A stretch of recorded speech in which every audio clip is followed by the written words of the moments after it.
Okay. We're live, Jackie. Hi. Good to see everyone. Sorry, I thought you'd introduce himself because he doesn't understand what live means. I don't understand this. Hello, everybody. Hi, everybody. We wanted to take a look today at the so-called energy price cap, which was introduced by Theresa May initially. And that's just gone up by 80% yesterday to about £3,500, which means about £10 a day. It's allowed to be changed every 3 months. So of course, it's not a cap at all. And this is just for the average use. Lots of people pay a lot more already. From April, they're thinking it might go up to £7,000. At the same time, interest rates are going up to counter the 13% inflation, which means mortgage rates will shoot up, unemployment will grow, and it's a question of when rather than if Britain will go into recession. And at the heart of it are, of course, the energy costs. And we wanted to just have a little talk about this today. It looks like Liz Truss, who will be the new prime minister, wants to cut VAT by 5%, and she's selling that as a really radical move. But she doesn't want to touch this ridiculous system by Ofgem, which is clearly not fit for purpose, but it's there to protect the producers and the distributors of energy. I think we should say there is a difference. The producers of energy, BP and Shell in particular, they're making huge profits. BP's profit have tripled to £6.9 billion in 3 months to June. That's after highly paid accountants take away all sorts of expenses to get to just, that they have to pay as little tax as possible. So it's £6.9 billion of profit in 3 months. The distributors, on the other hand, generally do not turn a huge profit. Over 30 of them have gone bust in the last year alone, which adds to around £250 apparently to every household's energy bills, because the customers have to be reassigned to other companies, etc. So some right-wingers argue that it's time now to free the market and abolish the price caps. But this is, of course, de facto happening already. What is needed, and we've been discussing it in our programs, is really radical solutions, not just nationalizing energy companies, in my view, but the increasing dysfunctionality of this capitalist system demands that we're starting a discussion about production for need and not for profit throughout society. It's interesting that Boris Johnson is trying to tell us this has absolutely nothing to do with profits or the irrationality of how energy is being produced. And here's a quote from him. He's saying, "It's Putin's war that is costing British consumers. This is why our energy bills are doubling. I'm afraid Putin knows it. He likes it, and he wants us to buckle." There is a certain truth there, of course. Russia has reduced its energy output and is apparently burning gas rather than sell it. Well, I mean, what do you expect? It's a war. Russia, apparently is supposed to take sanctions on the chin. That is ridiculous. And they can sell to plenty of other countries. This is what you get when you have a war. I think it's increasingly looks like it's really important for the West to win this war. And that's why he's also linking this to the energy costs, which, of course, there's a point there. And I do remember that Zelensky and the Ukrainian regime was very close to agreeing a peace deal a few weeks into the war. Remember that? And they was very close. It looks like the end of it. And you don't have to be, I think, a conspiracy theorist to think that they might have been persuaded not to bring this war to a close end. And this is where we might have a little discussion between us. I do believe we're nearing another world war against China and Russia. And this is what capitalism does when it stumbles economically. War is an excellent way to increase your sphere of influence, your markets, etc. And China is becoming a problem for US imperialism, which is going down the pan. It's cheaper, quicker, everything's more controlled by its undemocratic regime. It is a rising power and a danger to the US hegemony that is already crumbling. Jackie, do you think appeals to patriotism are going to work so that people shut up about their higher energy costs because, Ukrainians are paying in blood and we only pay in money? I think it will work with some people and it will work to a certain extent. But I think once we get to winter and people are literally cold or unable to afford to pay their bills, their food. And of course, this is affecting not just any energy bills, this is affecting everything. I think then more questions will start to be asked, and we can see that already. I mean, this morning on the radio, there was a discussion with an energy expert from Octopus, and he was saying, in fact, they knew that there was going to be this crisis before the war with Ukraine. They knew that it was going to happen. So to pin it on Ukraine alone is obviously a political expedient. I mean, interestingly, what they're doing is weaponizing the idea of a war, aren't they? And we know why that is. What do you think, Graham?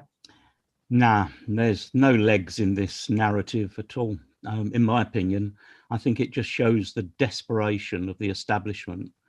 The scale of the crisis for so many is so great that people aren't going to be affected by this narrative.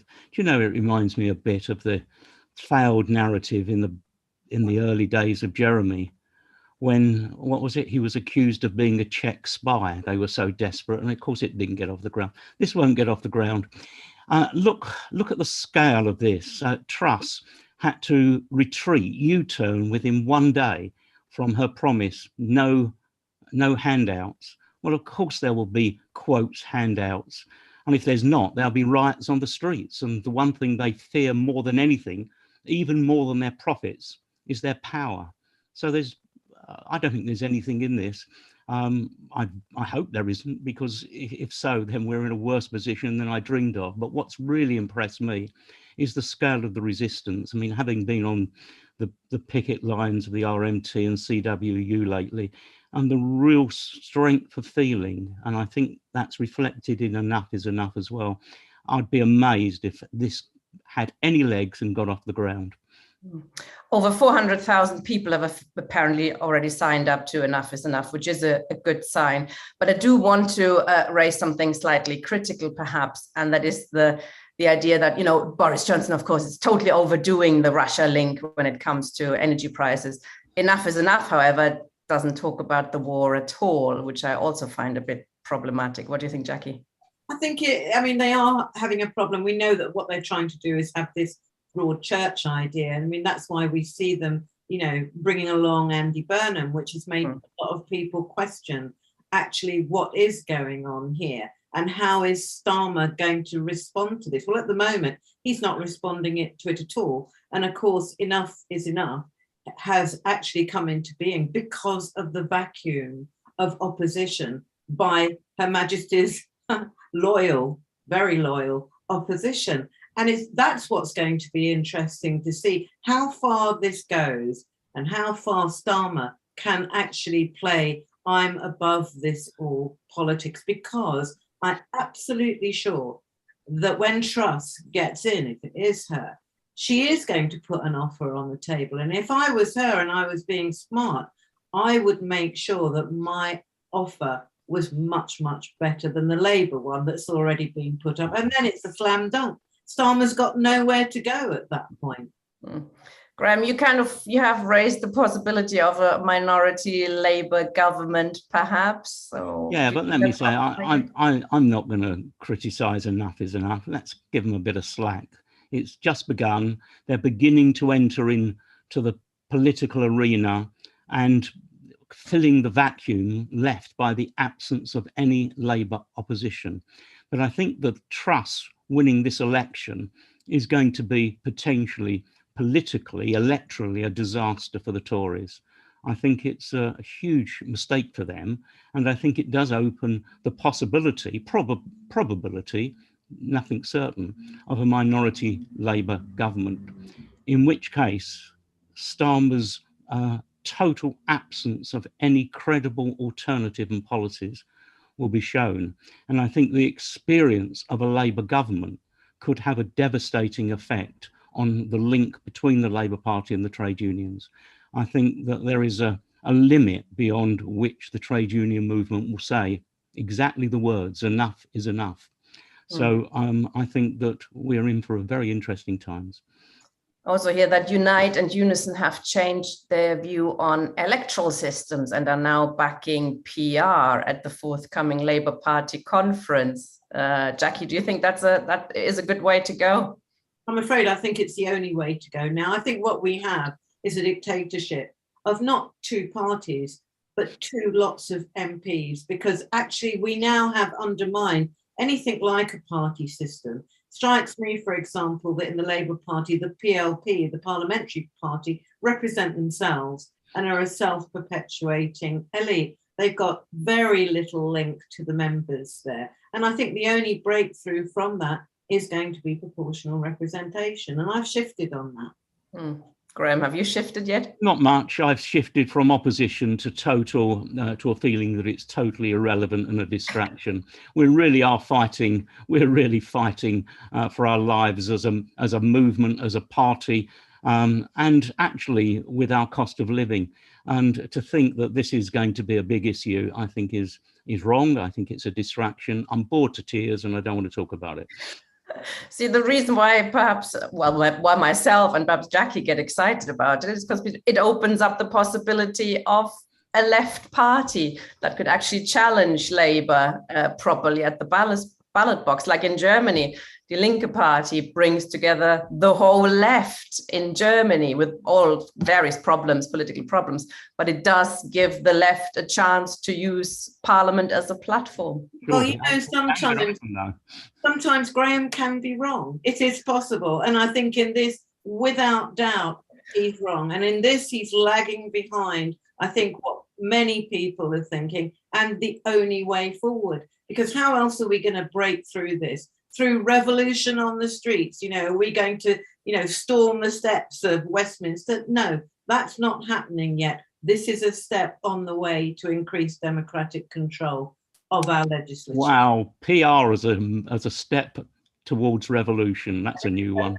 I said a step towards change. On that note, we'll say goodbye for now. Join us Monday, August 29th at 7 p.m. to discuss these issues and lots of other issues. See you soon. Bye-bye. Bye-bye. Bye.